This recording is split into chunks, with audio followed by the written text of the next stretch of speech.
বেসরকারি শিক্ষা প্রতিষ্ঠানের জন্য ই-রেজিস্ট্রেশনের নির্দেশিকা প্রদান হয়েছে।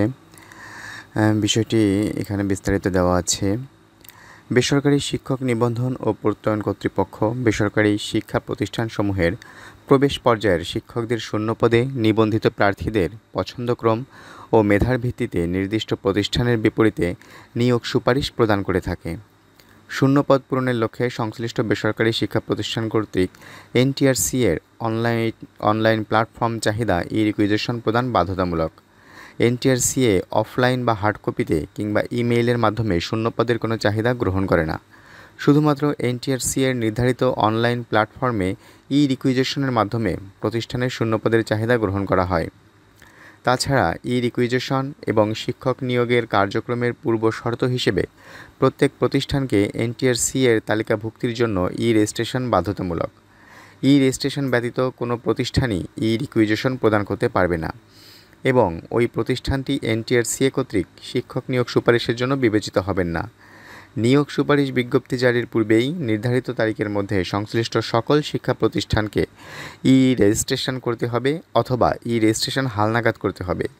ই-রেজিস্ট্রেশনের জন্য সংশ্লিষ্ট শিক্ষা প্রতিষ্ঠান প্রধানকে নিম্নবর্ণিত বিষয়সমূহ অনুসরণ করার জন্য অনুরোধ করা হলো। এখানে দেওয়া আছে ই-রেজিস্ট্রেশনের কাম্যযোগ্যতা। সংশ্লিষ্ট শিক্ষা প্রতিষ্ঠানকে অবশ্যই পাঠদানের অনুমতিপ্রাপ্ত EIIN নম্বরধারী একাডেমিক স্বীকৃতিপ্রাপ্ত এবং এমপিওভুক্ত প্রতিষ্ঠান হতে হবে।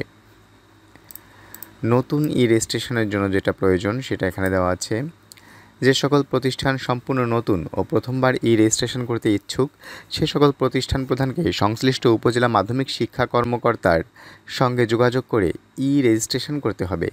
এক্ষেত্রে সংশ্লিষ্ট উপজেলা মাধ্যমিক শিক্ষা অফিসার USEO প্রথমেই প্রতিষ্ঠানের বিভিন্ন তথ্য যেমন প্রতিষ্ঠানটির ইন নম্বর, একাডেমিক স্বীকৃতি, প্রতিষ্ঠানের অনুমতিপত্র, এমপিওভুক্তিসহ অন্যান্য তথ্যাদি ভালোভাবে যাচাই করবেন। যাচাই অন্তে সকল তথ্যাদি সঠিক প্রমাণিত হলে USEO তার নিজস্ব ইউজার আইডি ও পাসওয়ার্ড ব্যবহার করে এনটিআরসি এর ওয়েবসাইট ntrca.gov.bd অথবা সরাসরি টেলিটকের ngi.teletalk.com.bd লিঙ্কে ই-রেজিস্ট্রেশন প্ল্যাটফর্মে লগ ইন করবেন। প্রসঙ্গত উল্লেখ যে সকল ডিও এবং USEO গণের মোবাইলে ইতিমধ্যে SMS মারফত তাদের ইউজার আইডি এবং পাসওয়ার্ড প্রেরণ করা হয়েছে। লগ ইন করার পর প্রথমেই USEO হোম পেজের এডিট প্রোফাইল অপশনে ক্লিক করে প্রয়োজনীয় সকল তথ্য পূরণপূর্বক তার নিজস্ব প্রোফাইল হালনাগাদ বা আপডেট করবেন। প্রোফাইল হালনাগাদ বা আপডেট করা প্রত্যেক USEO এর জন্য বাধ্যতামূলক। এরপর ইনস্টিটিউট ইনফো অপশনে ক্লিক করলে USEO তার আওতাধীন তালিকাভুক্ত সকল প্রতিষ্ঠান ইনস্টিটিউট লিস্ট দেখতে পাবেন। উক্ত পেজের উপরের ডান দিকে অ্যাড মোর ইনস্টিটিউট বাটনে ক্লিক করলে অ্যাড ইনস্টিটিউট পেজটি ওপেন হবে। উক্ত পেজে সংশ্লিষ্ট প্রতিষ্ঠানের ইনস্টিটিউট নেম এবং প্রতিষ্ঠান প্রধানের মোবাইল নাম্বার সঠিকভাবে পূরণ করে সেভ বাটনে ক্লিক করলে টেলিটক থেকে 24 ঘন্টার মধ্যে প্রতিষ্ঠান প্রধানের মোবাইলে SMS মারফত স্বয়ংক্রিয়ভাবে প্রতিষ্ঠান প্রধানের ইউজার আইডি এবং পাসওয়ার্ড প্রেরিত হবে। অতঃপর প্রতিষ্ঠান প্রধান তার মোবাইলে প্রাপ্ত নতুন ইউজার আইডি ও পাসওয়ার্ড দিয়ে ইনস্টিটিউট সেকশনে লগ ইন করে ইনস্টিটিউট প্রোফাইলে নিম্নবর্ণিত তথ্যাদি পূরণ করবেন, যথা প্রতিষ্ঠানের এমপিও অথরিটি, প্রতিষ্ঠানের ধরন, এমপিও স্ট্যাটাস, প্রতিষ্ঠান প্রধানের নাম, পদবি, NID নম্বর, জন্ম তারিখ, স্থায়ী ঠিকানা, ইন্ডেক্স নম্বর, মোবাইল নম্বর, ছবি, স্বাক্ষর, NID scan copy, email address, governing body অথবা ম্যানেজিং কমিটির চেয়ারম্যানের নাম, জন্ম তারিখ, স্থায়ী ঠিকানা, মোবাইল নম্বর, NID নম্বর, ছবি, স্বাক্ষর, NID স্ক্যান কপি ইত্যাদি তথ্য প্রদান ও আপলোড করে প্রতিষ্ঠানের প্রোফাইল পূরণ করতে হবে। ইনস্টিটিউট প্রোফাইলে তথ্যাদি পূরণের নিয়ম নিম্নে দেওয়া হলো। কীভাবে প্রোফাইলটা পূরণ করতে হবে সে বিষয়ে এখানে বিস্তারিত লেখা আছে। প্রথমে এমপিও অথরিটি অপশনে যেতে হবে। এমপিও অথরিটি অপশনের ড্রপডাউন মেনুতে অথরিটি সমূহের নাম আছে, যেমন DSIC, DME, DTE, DSIC and DTE, DME and DTE। Dropdown menu থেকে অত্যন্ত সতর্কতার সঙ্গে নির্ভুলভাবে এমপিও অথরিটি সিলেক্ট করতে হবে, নতুবা প্রতিষ্ঠানটির প্রকৃত ধরন, ইনস্টিটিউট টাইপ খুঁজে পাওয়া যাবে না। এমপিও অথরিটি সিলেক্ট করার সময় নিম্নবর্ণিত ব্যাখ্যা অনুসরণ করতে হবে। এখানে ব্যাখ্যাগুলো বিস্তারিত দেওয়া আছে। প্রতিষ্ঠানটি সাধারণ ধারা স্বতন্ত্র স্কুল কলেজ হলে DSIC সিলেক্ট করতে হবে। প্রতিষ্ঠানটি স্বতন্ত্র মাদ্রাসা হলে DME সিলেক্ট করতে হবে। প্রতিষ্ঠানটি স্বতন্ত্র কারিগরি প্রতিষ্ঠান হলে ডিটিই সিলেক্ট করতে হবে। যদি প্রতিষ্ঠানটিতে সাধারণ ধারার স্কুল কলেজের সঙ্গে সংযুক্ত কারিগরি শাখা থাকে তবে ডিএসএইসি অ্যান্ড ডিটিই অপশন সিলেক্ট করতে হবে। যদি মাদ্রাসার সঙ্গে সংযুক্ত কারিগরি শাখা থাকে তবে DME and DTE option select করতে হবে।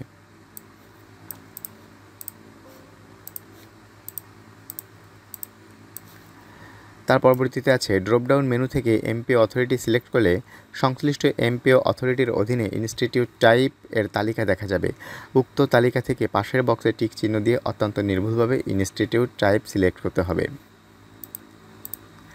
ইনস্টিটিউট টাইপে প্রতিষ্ঠান ধরনের কোনো ভুল হলে এই রিকুইজিশনের সময় সংশ্লিষ্ট প্রতিষ্ঠানের শূন্যপদের তথ্যও ভুল হবে।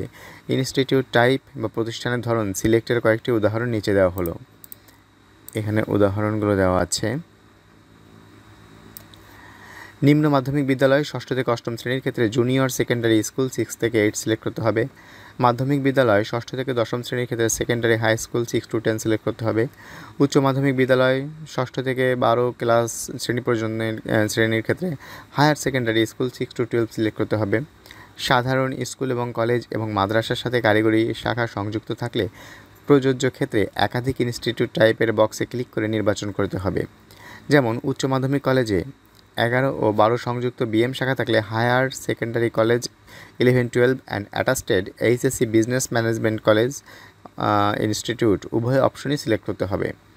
কোনো দাখিল মাদ্রাসায় 1 থেকে 10-এর সঙ্গে সংযুক্ত দাখিল ভোকেশনাল মাদ্রাসা থাকলে দাখিল মাদ্রাসা 1 to 10 এবং অ্যাটাস্টেড দাখিল ভোকেশনাল মাদ্রাসা উভয় অপশনই সিলেক্ট করতে হবে। 4 নম্বরে আছে ইনস্টিটিউট টাইপ সিলেক্ট করার পর এমপিও স্ট্যাটাস অফ ইনস্টিটিউট অপশনে যেতে হবে। প্রতিষ্ঠানটি এমপিওভুক্ত হলে ইএসএ ক্লিক ও প্রতিষ্ঠানের এমপিও কোড লিখতে হবে। এরপর স্টুডেন্ট টাইপ নির্বাচন করতে হবে, যেমন বয়েজ, গার্লস, কো এডুকেশন ইত্যাদি। এরপর হেড অফ ইনস্টিটিউট ডিটেল অপশনে গিয়ে প্রতিষ্ঠান প্রধানের সকল তথ্য পূরণ করতে হবে, যেমন প্রতিষ্ঠান প্রধানের নাম, ছবি, এনআইডি, ঠিকানা, ইমেল, মোবাইল নাম্বার, স্বাক্ষর ইত্যাদি। গভর্নিং বডি অথবা ম্যানেজিং কমিটি অপশনে প্রতিষ্ঠানটির গভর্নিং বডি বা ম্যানেজিং কমিটির তথ্য সঠিকভাবে পূরণ করতে হবে। এই অপশনে সভাপতির নাম, ঠিকানা, ছবি, এনআইডি, ইমেল, মোবাইল নম্বর ইত্যাদি দিতে হয়। সকল তথ্য সম্পূর্ণ সঠিকভাবে পূরণ করার পর ভালো করে যাচাই করতে হবে। যাচাই করার পরে সেভ অ্যান্ড সাবমিট করতে হবে। এরপর ভবিষ্যৎ রেফারেন্সের জন্য একটি প্রিন্ট কপি নিজ অফিসে সংরক্ষণ করতে হবে। ই রেজিস্ট্রেশন হালনাগাদের জন্য প্রত্যেক প্রতিষ্ঠান প্রধানকে এনটিআরসি এর ওয়েবসাইটের ই রেজিস্ট্রেশন সেবা বক্সে প্রবেশ করে তাদের স্ব ইউজার আইডি ও পাসওয়ার্ড দিয়ে লগ ইন করতে হবে।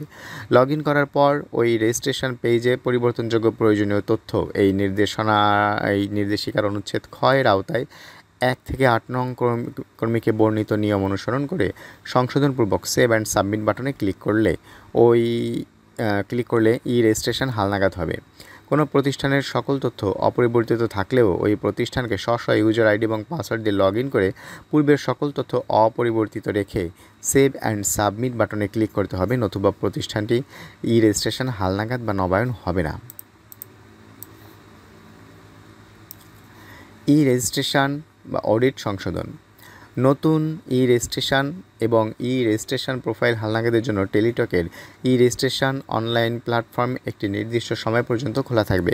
প্রোফাইলের সকল তথ্য অত্যন্ত সতর্কতার সঙ্গে এন্ট্রি দিতে হবে। কোনো কারণে সাবমিট করা তথ্য ভুল হলে কিংবা কোনো তথ্য সংযোজন বা বিয়োজনের প্রয়োজন হলে তার টেলিটকের উক্ত অনলাইন প্ল্যাটফর্ম খোলা থাকায় নির্ধারিত সময়ের মধ্যে অনলাইনের এডিট করতে হবে। এক্ষেত্রে প্রতিষ্ঠানের আইডি ও পাসওয়ার্ড দিয়ে লগ ইন করতে হবে এবং ই রেজিস্ট্রেশন ফর্মের উপরের দিকে ইডিআইটি এর লাল বাটনে ক্লিক করতে হবে। তারপর প্রোফাইলের প্রয়োজনীয় তথ্য সংশোধন করে সেভ অ্যান্ড সাবমিট বাটনে ক্লিক করতে হবে। যদি কোনো প্রতিষ্ঠান ই রেজিস্ট্রেশনের পাসওয়ার্ড হারিয়ে ফেলেন কিংবা ভুলে যান তবে প্রতিষ্ঠান প্রধানকে সংশ্লিষ্ট জেলা শিক্ষা কর্মকর্তা অথবা উপজেলা মাধ্যমিক শিক্ষা কর্মকর্তার সুপারিশ সহ প্রতিষ্ঠানের ইন ও প্রতিষ্ঠান প্রধানের মোবাইল নম্বর উল্লেখপূর্বক প্রতিষ্ঠানের প্যাডে এনটিআরসিএ বরাবর আবেদন করতে হবে। এনটিআরসিএ আবেদনপত্র যাচাইয়ন্তে প্রতিষ্ঠান প্রধানের মোবাইলে এসএমএসের মাধ্যমে নতুন পাসওয়ার্ড প্রেরণ করবে। প্রতিষ্ঠান প্রধানকে সবসময় পাসওয়ার্ডের গোপনীয়তা রক্ষা করতে হবে। কাউকে পাসওয়ার্ড শেয়ার করা যাবে না।